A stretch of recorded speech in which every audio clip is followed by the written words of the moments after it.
ಈ ಒಂದು ಗೋನಾಗ್ ಎನ್ಕ್ಲೇವ್ ಈ ಒಂದು ಕಾರ್ಯಕ್ರಮದ ವೇದಿಕೆಯಲ್ಲಿ ವಿರಾಜಮಾನರಾಗಿರುವಂತಹ ಪೂಜ್ಯ ಮುಕ್ತಿ ಮಂದಿರ ಧರ್ಮಕ್ಷೇತ್ರದ ಮಹಾಸ್ವಾಮೀಜಿಯವರಿಗೆ ಪ್ರಣಾಮಗಳನ್ನು ಸಲ್ಲಿಸಿ, ಹಿರಿಯರು ಪೂಜ್ಯರು ಆಗಿರುವಂತಹ ಮಾಜಿ ಶಾಸಕರಾದ JS ಗಡ್ಡದೇವ್ರ ಮಠರವರೇ, ಇನ್ನೋರ್ವ ಮಾಜಿ ಶಾಸಕರಾಗಿರುವಂತಹ ರಾಮಣ್ಣ ಲಮಾಣಿಯವರೇ, ದಾವಣಗೆರೆ ಜಿಲ್ಲಾ ರೆಡ್ಡಿ ಸಮಾಜದ ಅಧ್ಯಕ್ಷರಾಗಿರುವಂತಹ ಡಾಕ್ಟರ್ K ಕೊಟ್ರೇಶ್ ಅವರು, ಈ ಒಂದು 22 ಎಕರೆದಲ್ಲಿ ನಿವೇಶನಗಳನ್ನು ನಿರ್ಮಾಣ ಮಾಡಿ ಸಾರ್ವಜನಿಕರಿಗೆ ಇಂದು ಅವಕಾಶ ಮಾಡಿಕೊಟ್ಟಿರುವಂತಹ ಸಮಾಜ ಸೇವಕರು, ಕ್ರಿಯಾಶೀಲರು ಆಗಿರುವಂತಹ ಶಂಕರ್ ಪಾಟೀಲ್ ಅವರು, D ಬಸವರಾಜ್ ಅವರೇ, ಮಹಂತ್ ಶೆಟ್ಟರ್ ಮಂಟನದ 3 ಜನ ಸಹೋದರರು, ಮಂಜುನಾಥ್ ಮಾಗಡಿ ಪಂಚಮಸಾಲಿ ಸಮಾಜದ ತಾಲೂಕಾ ಅಧ್ಯಕ್ಷರು, ಉಳಿದೆಲ್ಲ ಗೌರವಾನ್ವಿತ ಮುಖ್ಯ ಅತಿಥಿಗಳು,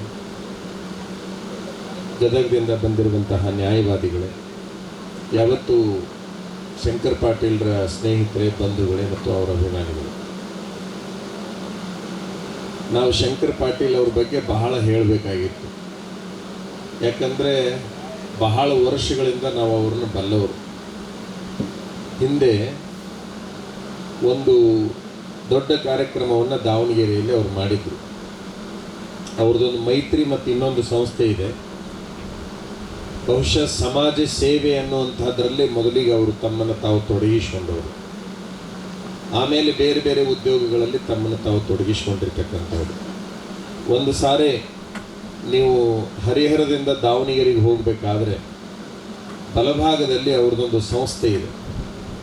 ಆ ಸಂಸ್ಥೆಗೆ ಹೋಗಿ ನೋಡಿದಾಗ ಶಂಕರ್ ಪಾಟೀಲ್ ಅಂದರೆ ಯಾರು ಏನು ಅನ್ನುವಂಥದ್ದು ಗೊತ್ತಾಗುತ್ತೆ. ಅದು ಎಷ್ಟು ಹೇಳಿದ್ರು ಕೂಡ ಗೊತ್ತಾಗುವಂಥದ್ದಲ್ಲ. ಒಬ್ಬ ವ್ಯಕ್ತಿಯ ಕ್ರಿಯಾಶೀಲತೆಯನ್ನು, ಸಮಾಜ ಸೇವೆಯನ್ನು ನೋಡಬೇಕಾಗುತ್ತೆ. ಹಿಂದೆ ಅವರು ಶ್ರೀಶೈಲದ ಜಗದ್ಗುರುಗಳವರನ್ನು, ನಮ್ಮನ್ನು, ಸುಪ್ರೀಂ ಕೋರ್ಟಿನ ನ್ಯಾಯಾಧೀಶರನ್ನು, ಇನ್ನೂ ನಾನಾ ಥರದ ವ್ಯಕ್ತಿಗಳನ್ನು ಕರೆಸಿ ಕಾರ್ಯಕ್ರಮ ಮಾಡಿದ್ದನ್ನು ಇಲ್ಲಿ ನೆನಪಿಸಿಕೊಳ್ತೇವೆ. ಬಹುಶಃ ಇಂತಹ ಬೃಹತ್ ಬಡಾವಣೆಯನ್ನು ಅವರು ಚಿತ್ರದುರ್ಗದಲ್ಲಿ ಮಾಡಿದರು. ಅವ್ರ ಬಗ್ಗೆ ಎಷ್ಟರ ಮಟ್ಟಿಗೆ ಜನರಿಗೆ ನಂಬಿಕೆ ಅಂದರೆ, ಆ ಲೇಔಟನ್ನು ಡೆವಲಪ್ಮೆಂಟ್ ಮಾಡಲಿಕ್ಕೆ ಹತ್ತಿದ ಕೂಡಲೇ ಬಹುಶಃ 6 ತಿಂಗಳಲ್ಲಿ ಅಲ್ಲಿ ಒಂದೇ ಒಂದು ನೋಡಲಿಕ್ಕೂ ಕೂಡ ಜಾಗ ಇರಲಿಲ್ಲ. ಆ ರೀತಿ ಒಳಗೆ ಅದನ್ನು ಅವರು ಮಾರಿಬಿಟ್ಟಿದ್ರು. ಅದರ ನಂತರದಲ್ಲಿ ಅವರು ನಮ್ಮ ತಾಲೂಕಿಗೆ ಬಂದು ಭೂಮಿಯನ್ನು ಹಿಡಿದಿರ್ತಕ್ಕಂಥದ್ದು ನಮಗೆ ಬಹಳ ಆಶ್ಚರ್ಯ ಮತ್ತು ಸಂತೋಷವನ್ನು ಉಂಟು ಮಾಡಿತು ಅಂತಕ್ಕಂಥದ್ದು. ಯಾಕಂದರೆ ಬಹಳ ವರ್ಷಗಳಿಂದ ನಾವು ಅವ್ರನ್ನ 10 ವರ್ಷಗಳಿಂದ ಬಲ್ವಿ. ನಮ್ಮ ಡಾಕ್ಟರ್ K ಕೊಟ್ರೇಶ್ ಅವರು ಹರಪನಹಳ್ಳಿ ತಾಲೂಕು ಕಂಚಿಕೇರಿ ಒಳಗೆ ಸಾಮೂಹಿಕ ವಿವಾಹಗಳನ್ನು ಮಾಡಿಕೊಡ್ತಾರೆ. ವರ್ಷ ಬಡವರ ಮದುವೆಗಳನ್ನು ಮಾಡಿಕೊಡ್ತಾರೆ. ಅವರ ಶ್ರೀಮತಿ ಅನುರಾಧಮ್ಮನವರು ಇಲ್ಲಿ ಕುಂತಿದ್ದಾರೆ. ಅವರು ಜಿಲ್ಲಾ ಪಂಚಾಯಿತಿಯ ಸದಸ್ಯರಾಗಿದ್ದರು, ಹಿಂದೆ ಜಿಲ್ಲಾ ಪರಿಷತ್ ಸದಸ್ಯರಾಗಿದ್ದರು. MP ಪ್ರಕಾಶ್ ಅವರಿಗೆ ಅತ್ಯಂತ ಆತ್ಮೀಯ ಕುಟುಂಬ ಇದು. ಅದರ ನಂತರದಲ್ಲಿ ಬಹುಸಂಖ್ಯಾತ ಕಾಂಗ್ರೆಸ್ಸಿನ ಮುಖಂಡರಿಗೆ ಆ ಮನೆತನ ಬೇಕಾಗಿರ್ತಕ್ಕಂಥ ಮನೆತನ. ಅವರು ಬಂಧುಗಳು. ಬಹುಶಃ ದಾವಣಗೆರೆಯಲ್ಲಿ ಬಹುದೊಡ್ಡ ಹಾಸ್ಟೆಲನ್ನು ಡಾಕ್ಟರ್ K ಕೊಟ್ರೇಶ್ ಅವರು ಹೇಮರೆಡ್ಡಿ ಮಲ್ಲಮ್ಮನ ಹೆಸರಿನಲ್ಲಿ ಸಮಾಜ ಸೇವೆಯಾಗಿ ಮಾಡ್ತಾ ಇದ್ದಾರೆ. ದೇವಾಲಯಗಳನ್ನು ಕಟ್ಟಿದ್ದಾರೆ, ವೃದ್ಧಾಶ್ರಮಗಳನ್ನು ಕಟ್ಟಿದ್ದಾರೆ, ಅನಾಥಾಶ್ರಮಗಳನ್ನು ಶಂಕರ್ ಪಾಟೀಲ್ರು ಮಾಡಿದ್ದಾರೆ, ಏನೆಲ್ಲ ಕೆಲಸಗಳನ್ನು ಮಾಡಿದ್ದಾರೆ. ಬಹುಶಃ ಈ ಭಾಗದೊಳಗೆ ಏನು ಜನಗಳು ಅಡ್ಡಾಡ್ತಾ ಇದ್ರು, ಈ ಲೇಔಟನ್ನು ನೋಡಿ ಎಲ್ಲರೂ ಗಾಬರಿಗೊಂಡವರೇ. ಆದರೆ ನಮಗೆ ಅವ್ರ ಕ್ರಿಯಾಶೀಲತೆ ಗೊತ್ತಿರೋದ್ರಿಂದ ನಾವೇನಷ್ಟು ಗಾಬರಿಗೊಂಡಿದ್ದಿಲ್ಲ. ಯಾಕಂದ್ರೆ ನೋಡಿ ನೋಡಿ ನಮಗೆ ಹಳೆ ಮಾತಾಗಿತ್ತು. ಲಕ್ಷ್ಮೇಶ್ವರ ನಾಡಿನ ಜನರಿಗೆ ಒಂದೇ ಒಂದು ಮಾತನ್ನು ಹೇಳ್ತೀವಿ, ಅವ್ರ ಬಗ್ಗೆ ನಂಬಿಕೆಗೆ ಯೋಗ್ಯರಾಗಿರ್ತಕ್ಕಂಥ ವ್ಯಕ್ತಿ, ಯಾವುದೇ ಮೋಸಕ್ಕೆ ಅವಕಾಶ ಇಲ್ಲಿಲ್ಲ ಅನ್ನೋ ಒಂದು ಕಾರಣಕ್ಕೆ ನಾವು ಇಲ್ಲಿ ಬಂದು ಕೂತೀವಿ. ಈ ವೇದಿಕೆ ಮೇಲೆ ಬಂದು ಕುಂದಿರಬೇಕಾದ್ರೆ ಕಾರಣ ಏನಂತಂದ್ರೆ ಶಂಕರ್ ಪಾಟೀಲ್ರ ವ್ಯಕ್ತಿತ್ವ. ಅದರ ಬಗ್ಗೆ ಬಹಳ ಹೆಚ್ಚು ಹೇಳೋದು ಬೇಕಾಗಿಲ್ಲ.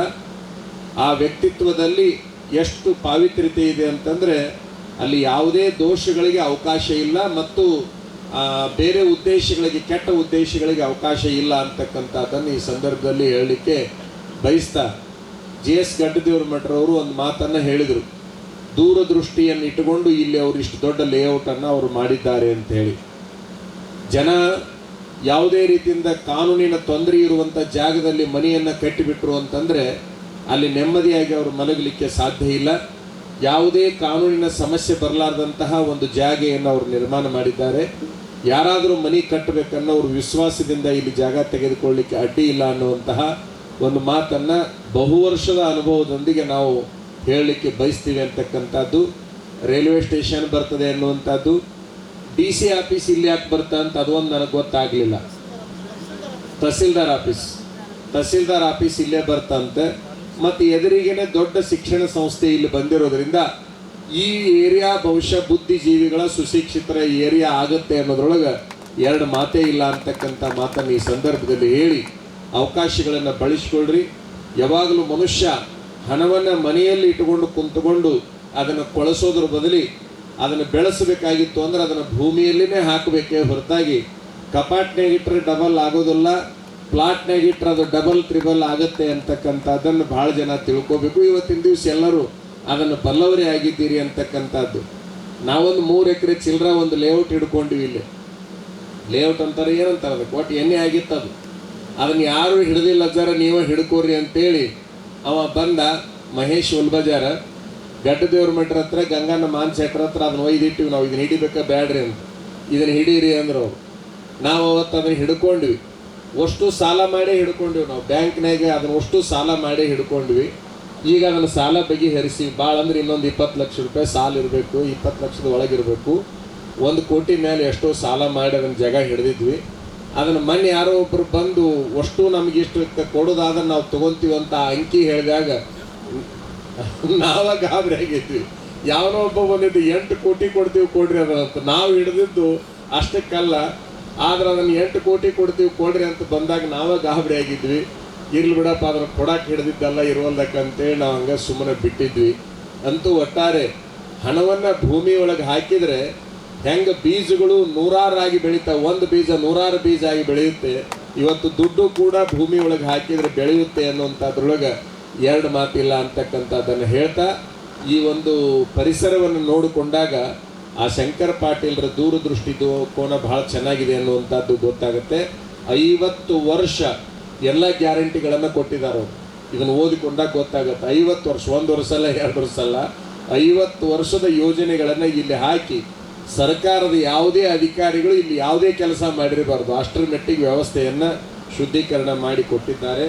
ಅವರು ಬಹಳ ಪ್ರಾಮಾಣಿಕರು, ಸಮಾಜ ಸೇವಕರು. ಮೊದಲನೇದಾಗಿ ಪ್ರಾಮಾಣಿಕರು, ಎರಡನೇದಾಗಿ ಸಮಾಜ ಸೇವಕರು. ಅವ್ರಿಗಿರವ 2 ಹೆಣ್ಣು ಹುಡುಗರು. ಗಂಡು ಹುಡುಗರು ಭಾಳ ದಪ್ಪ, ಭಾಳ ಆಸ್ತಿ ಮಾಡಿಡ್ಬೇಕು ಅನ್ನುವಂಗಿಲ್ಲ. ಇಬ್ಬರು ಗಂಡ ಹೆಂಡತಿಗೂ ಯಾವುದೂ ಆಸೆ ಇಲ್ಲ. ಅವು ಮಕ್ಕಳಿಗಂತೂ ಮೊದಲ ಆಸೆ ಇಲ್ಲ. ಏನಿದ್ರು ಅವ್ರ ಅಪ್ಪ ಅವರವ್ವ ಸಮಾಜ ಸೇವೆ ಮಾಡಲಿ ಅನ್ನುವಂಥ ಮಕ್ಕಳು ಹುಟ್ಟ್ಯಾವ. ಅವು ಸಣ್ಣ ಇದ್ದು ಇನ್ನೂ ಮಕ್ಕಳು ನಾನು ಅವ್ರನ್ನ ಪರಿಚಯ ಮಾಡಿಕೊಂಡಾಗ ಇವತ್ತಾಗಲೇ ಅವು ಕಾಲೇಜ್ ಲೆವೆಲಿಗೆ ಹೊಂಟಾವ. ಒಟ್ಟಾರೆ ಬಹಳ ದಿವಸದಿಂದ ಈ ಮನೆತನವನ್ನು ನಾವು ಬಲ್ಲವರು. ಈ ಭಾಗದ ಜನರಿಗೆ ಮತ್ತೊಮ್ಮೆ ಹೇಳ್ತೇವೆ, ಅವರನ್ನು ಅವ್ರ ಕೆಲಸವನ್ನು ನಂಬ್ರಿ ಅನ್ನುವಂಥ ಮಾತನ್ನು ಹೇಳಿ ಬಹುಬೇಗನೆ ಅವರ ಯೋಜನೆಗಳು ಸಾಕಾರಗೊಳ್ಳಿ ಅಂತ ಹಾರೈಸಿ ನಮ್ಮ ಮಾತನ್ನು ಮುಗಿಸ್ತೇವೆ.